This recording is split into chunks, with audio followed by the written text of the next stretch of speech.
Ladies and gentlemen, welcome to my favorite learning unit to the business environment. This is basically what happens to your business. The themes that we're going to be covering include examining the relationship between a business and an establishment. We're going to describe the different sectors within which a business operates, and that's literally the chapter. If there's a learning unit that you want to know, it's all right. Learning outcome that you want to know, it's learning outcome 2, which is basically the whole chapter. And then learning outcome 3, describe the 3 components of the business environment, and that is what it's all about. And then learning outcome 4, 5, and 6 are the variables that fall within a business environment. Learning outcome 1, examine the relationship between a business and an establishment. A business or enterprise can be described as an independent institution established by an entrepreneur to make a profit by producing goods or providing services that satisfy customer needs. Therefore, the entrepreneur identifies a customer need and creates a business to produce goods and services, or provide services to satisfy that need. So then what is an establishment? An establishment can be described as the place where inputs such as raw materials and other components are processed to produce a product or a service. So production activities take place in the establishment. So the difference between a business and an establishment is that with this business, it's more about the idea, right? And you're taking advantage of people's needs. Whereas with an establishment, this is more about the production. Learning outcome 2, describe the different sectors in which a business operate. The different sectors in which a business operate. Oh, sorry, I made a mistake and I said learning outcome 2 is the whole chapter. My bad. It's learning outcome 3. That's the whole chapter, guys, because learning outcome 3, these components or these variables are the components of the business environment. So my bad about that. So the business, what is it? Learning, the business, just different sectors in which a business operates. And guys, please also, again, one of those questions that always gets asked, right? So it depends on where your business is. So do you manufacture, right? If you manufacture, for instance, you're in the secondary sector. Whereas if your business maybe is like a Facebook, you're not manufacturing anything, are you? No, you're sitting behind a laptop, right? Yes, you are developing things, but it's more technology. Technology is in the tertiary sector, whereas in the primary sector, it's about businesses that really work on the ground. And by the ground, I mean the actual earth. So this is responsible for the exploitation of natural resources in their raw unprocessed form. So you are taking advantage of the soil, for instance. You maybe have a farm or you have a mine, right? And then secondary sector, exploited natural resources are processed and transformed into products and services. So what you are taking now is the resources from the primary sector, and then you are now using them here, and you are developing them or processing them into products and services, and into products. And then the tertiary sector is responsible for distributing the final product. So now you're taking this secondary product, and then you are putting it in a what do you call it, in the market. So if I can make an example, right? If let's say we're talking about a mealy, we talked about farming, right? Or let's make an example with diamond, right? And maybe let me put the example, yeah, let me just say example, and then I'll do that, and then I'll just add a line and say example, diamond mine, right? And that would be the primary sector, right? And then after you take the the the the diamond, the raw diamond, and then you manufacture it. So, you develop it into a jewelry. So you jewelry manu- manufacturer, right? That is secondary. And then for us with OCD, let's just fix this one. And then secondary, and then where you now tertiary sector, you are a jewelry store, right? Now you are in the tertiary. You are welcome to use this example in your assignments, but remember, in an assignment, you normally have to use the example from what do you call it? You have to use the example from from the case study, so at least you know how it is. But please make sure that in your assignments you use the relevant examples.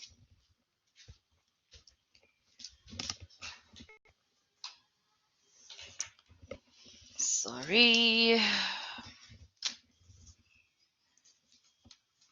Is this laptop charging? Yes, it is.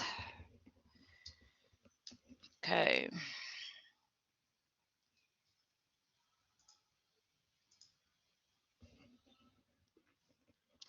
Learning outcome 3. Describe the 3 components of a business environment. And this is it, guys. Yo, I've been itching to get to this part. My favorite part, because really, the understanding of this learning outcome really gives you perspective on what a business has to deal with. I think a lot of people go into business, but they do not really consider the environment within which they live. It's much like if you live in a toxic environment, right? Let's say you live at home and your parents are abusive, right? No matter how, it's think about people that come from that environment. A lot of people, they come out not okay. It's very hard to find a person who succeeds and they come from a bad background, if that makes sense. You become like a champion, or I don't know what kind of a word I can use, but some sort of a hero, because you manage to. And in America, they use the term "get out of the ghetto." You know that get out of the ghetto, then they want to live in the burbs, because it's hard in the ghetto, guys. So the environment within which you live, consider that for a business. What does that mean for a business? So the business environment is the sum of all the factors and variables that influence the creation, the growth, and continued existence of the business, either positively or negatively, thereby promoting or hindering the achievement of its objectives. So it's things that happen to a business, and these can either be positive or negative, right? And they promote or they hinder your achievement. So they literally get in the way of your business. And this business environment, guys, number one is the micro environment. What is the micro environment?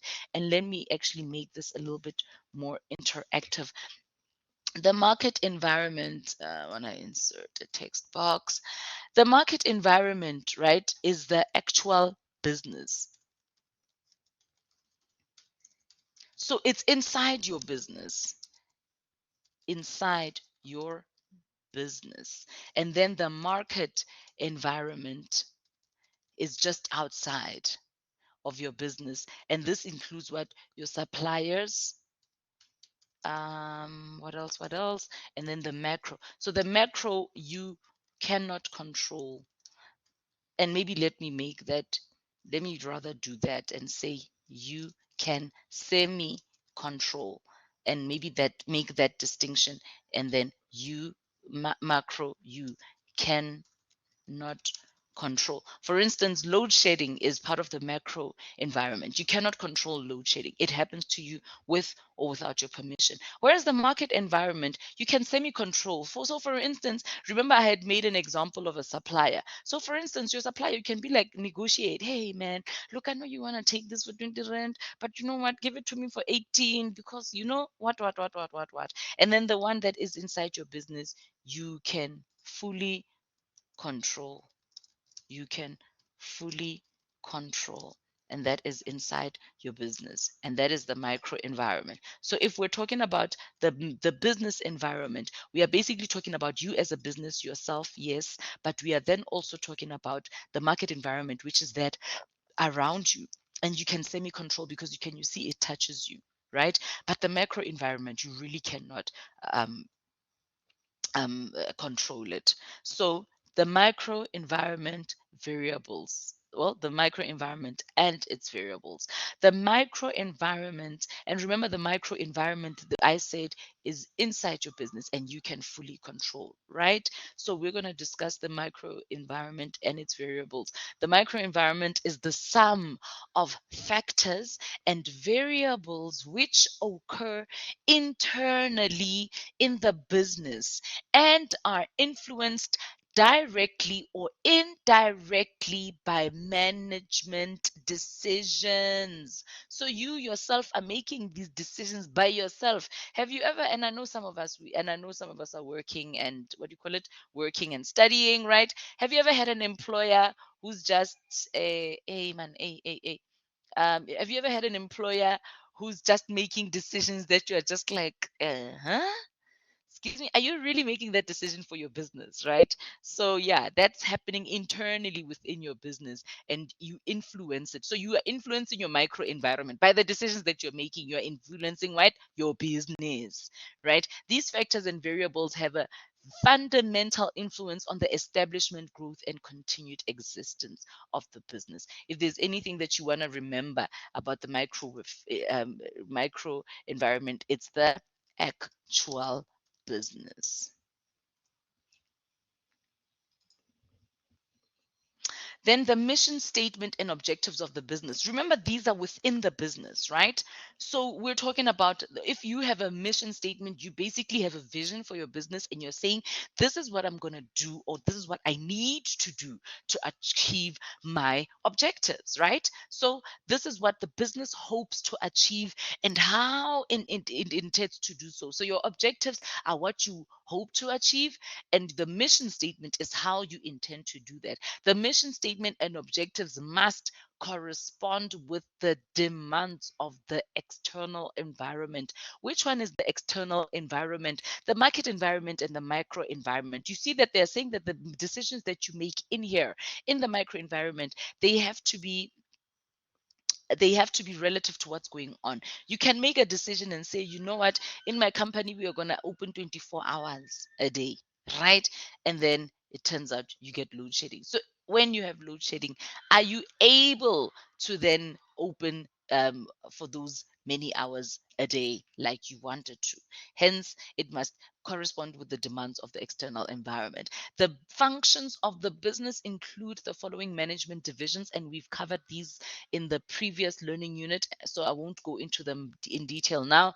General management, human resource management, operations, logistics, marketing, public relations, information management, and finance. So the production factors are also then of the business. They include the resources available to a business. So remember, we are talking about the macro and micro environment. We're talking about the actual business. So number one, we talked about the mission statement. Then we talked about the functions of the business. So these functions, they affect your business and how it operates. And then the next one is the production factors. So in other words, they include the resources that are available to your business, such as labor, which is your people, raw materials, which is what people use in order for them to produce goods and services, or goods rather, and then entrepreneurship.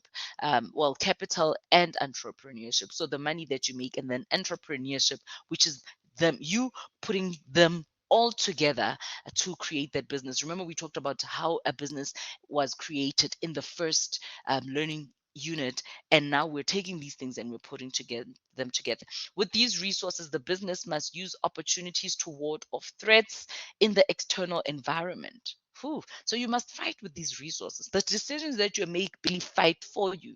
Ooh, I love that. Oh, for example, if a business has sufficient capital available, new markets and new products can be exploited, right? You've got the money, why not? It's like that's why everybody else wishes they were rich, because you can just do anything when you are rich. That's why we think that people who are rich have it good. Meanwhile, we don't know in the back end of that money. On the other hand, a lack of capital may constitute a threat to the business if its market position is weaker than that of its competitors. So if you don't have money, obviously it is going to affect your business, because can you innovate? Can you buy this? Can you pay for this? It's like, if you need, let's say there's like an Olympics, right? And then your country can't even afford you to take you to the Olympics. But or this is if you have a country that can take you and can afford to take you to the Olympics. A difference between money and what it can do. Hence the production factors of the business is so important, because with them you actually create your business. And then the influence of management on the micro environment. Yo guys, management. As the manager of your own business, you will exert a direct influence on the mission statement and objectives of the business. You will decide where the business is going and what it will do in order for it to get there, and establish guidelines for its day to day operations. So you will decide where the business is going as the management. So what the decisions that you make, like that other line said, you fight. Oof, they enable you to fight outside there. So are you making decisions that are actually fighting for you, or are you making decisions that, are not fighting for you? And then learning outcome 5, discuss the market environment and its variables. The market environment is the sum of all the external factors. I'll repeat that: the market environment is the sum of the external factors. I want to go back to that, and maybe let me do that slide with the environment. So when we talk about the market environment, right?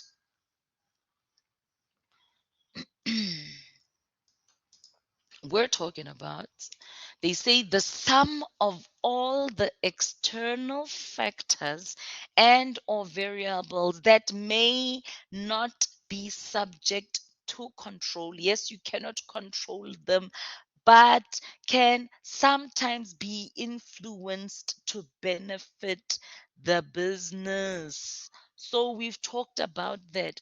The fact that, let me do this and sale, but can sometimes, they say, may not be subject to control, but can sometimes be influenced to benefit the business.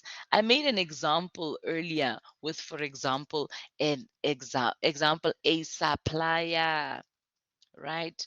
Example, negotiating. She negotiating with a supplier for a lower price. So you can't control your supplier, right? You can't be like, hey, nah, I want this for 10 rand. No, but you can negotiate, right? And the better the relationship that you have with your supplier, the more better you can negotiate. And remember those qualities about an entrepreneur, you have to have those people skills, right? Yeah. So anyway, that's the market environment. And like I said, you can semi-control it, right? And like if you look there in the diagram, that's it. The reason why you can semi-control it is because it's right outside of your business. Your supplier is right outside of your business. You literally get out of your door, there's your supplier. Do you get what I'm saying?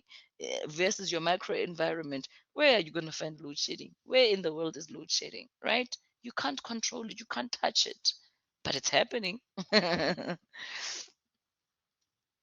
So they say that the market environment, therefore, does not exist in isolation, but is in fact influenced by both the micro and macro environments. Ooh, so this market environment is affected, and that's why it's touching. You see, the market environment is affected by the micro because they are touching, right?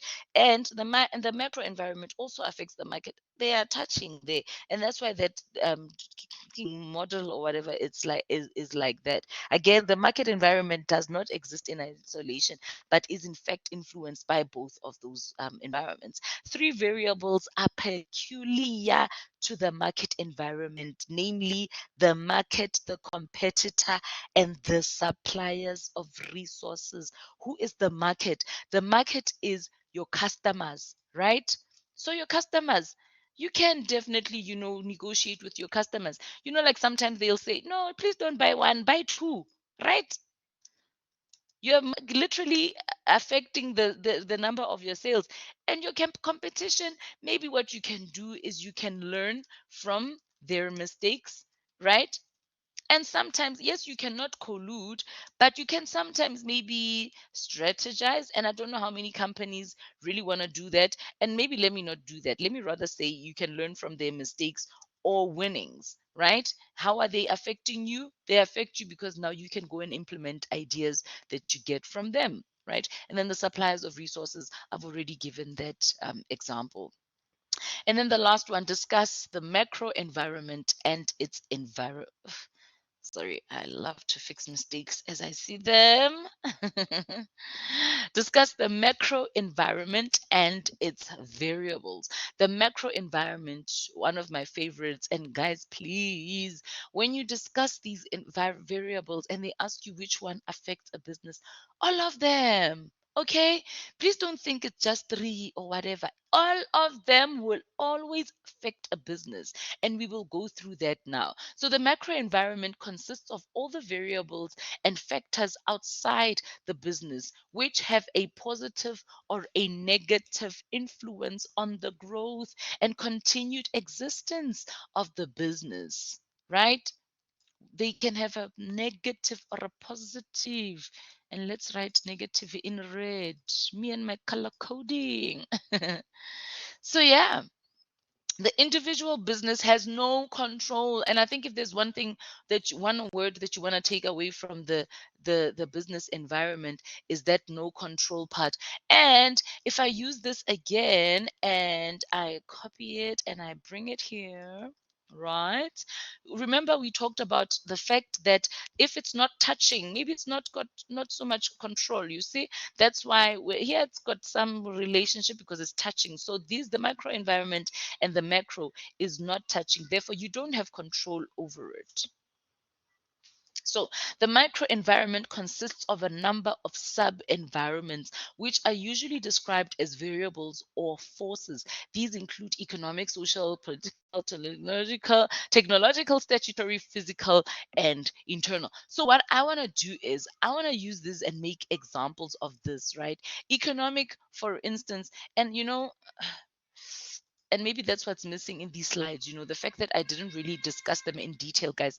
Please do not think that just because they are not, what do you call it? Just because I did not give examples in the slides, please don't think that you will not have to give examples. Economic includes things such as inflation. And let me zoom in so we can see better. Yeah, inflation rate, right? The prices of things, right? Because they affect the amount of money that you have or don't have. Then the social cultural, you can imagine, is the culture of people, right? For instance, look at the family setups that we have. We don't we no longer have nuclear families, and in other words, we don't have those families where it's a mom and a dad and two children and a dog and a cat with a picket fence. Now we have families with maybe two dads and one child and two dogs. You get what I mean? And or we have, you know families with just a mom. We've got a lot of single mom families, or a few single dad families as well. So families, for instance, how they are set up, you can imagine. And look at me, I'm a single person, I live alone, and I am a single, what is it, single, I don't know, member household. Does that make sense? I have a household that I run, but I'm on my own.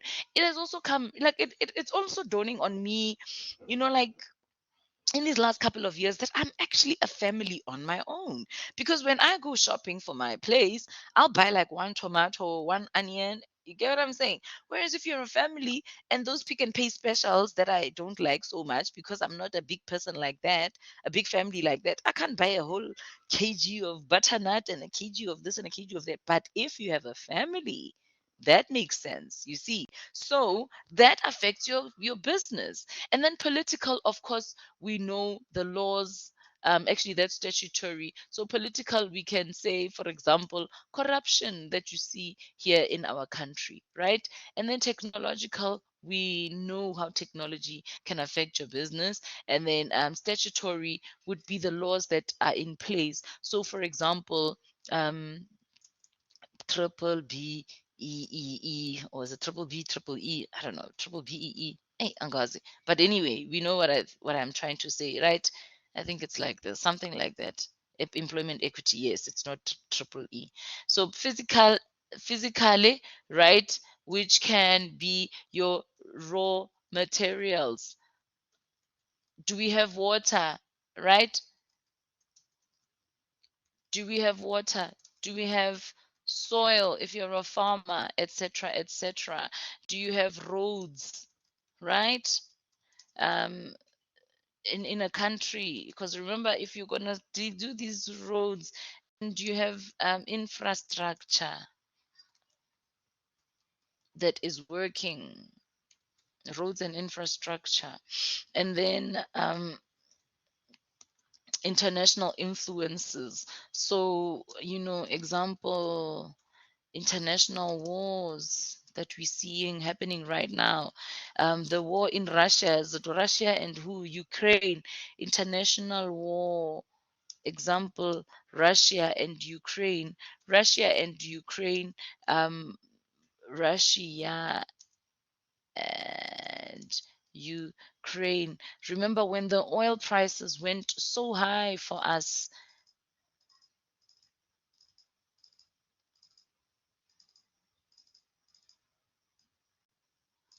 I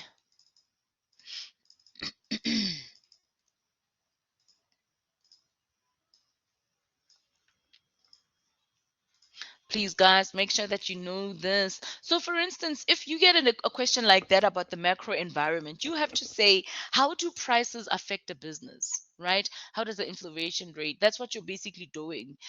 That's how you will basically answer your question. If you're talking about social, cultural, how is your business affected by people? How is your business affected by politics? How's your business affected by technology? Are you in a fast-paced technology industry? And maybe we can do that as an example, industry, right, etc., etc. And in summary, we talked about the macro environment, guys. My favorite chapter. It's so important to know how your business survives because of the environment within which it is placed. That's all from me. Thank you.